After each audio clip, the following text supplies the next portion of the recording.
Hi, third grade! This morning we are going to be creating a Chinese dragon out of clay, following me step by step on this demonstration video. Okay, the first thing you want to do with your clay is you want to pound it down flat to make a slab.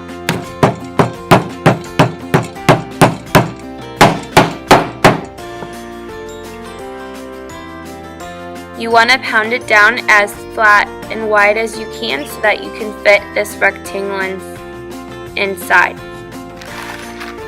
Now I'm going to take my stencil and I'm going to cut the clay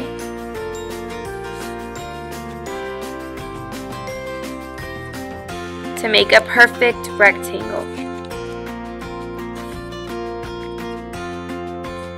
You can just put your scraps aside, we're going to need them later. Okay, now I have a perfect rectangle base. You can just leave it on your mat. Now you're going to take your scraps to create the body of the dragon. I like to start squeezing it in my hands first, and then once I get it large enough, I then go onto the table and I roll it out into a large coil. It's much easier to roll on the table than it is the mat because the mat will move around and slide. Okay, using the ruler to help you, you're going to measure out the coil to make sure it's the correct size you need for the dragon.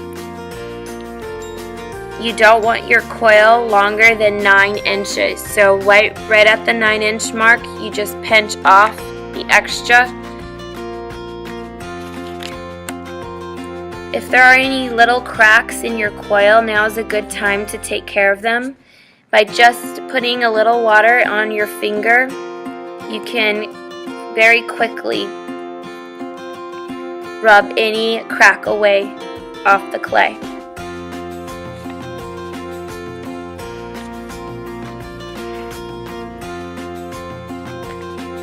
Now we're going to attach the dragon to the base. You want to put a little bit of water in the middle so your clay will stick together.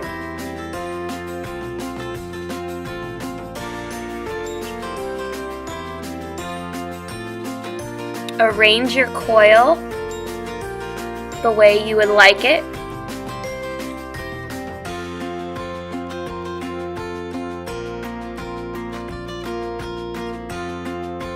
And if you still have cracks, just rub them out with your finger.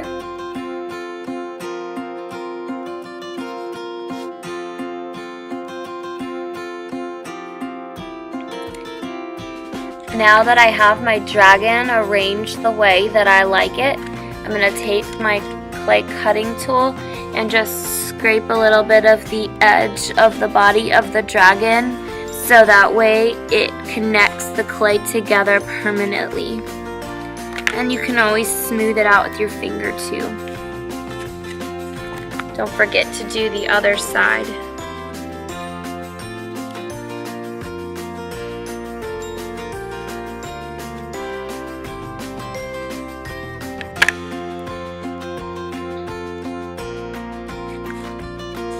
Okay, now that my dragon is connected to the base, I'm going to do the mouth. I take the sharp end of the cutting tool and just cut the end of my clay in half, carefully holding it with my other hand. And then once I've cut all the way through, I'm going to open up the mouth. Now we're going to do the spikes of the dragon. Just by pinching the ends with my fingers on the tip, I can create the spikes on the back of the dragon.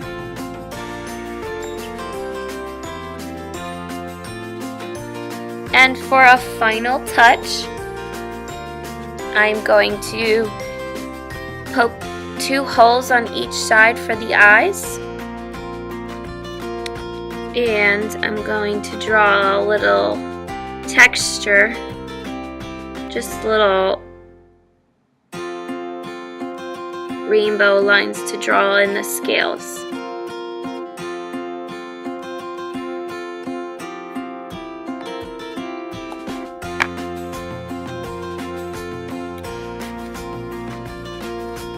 And there I have a Chinese dragon.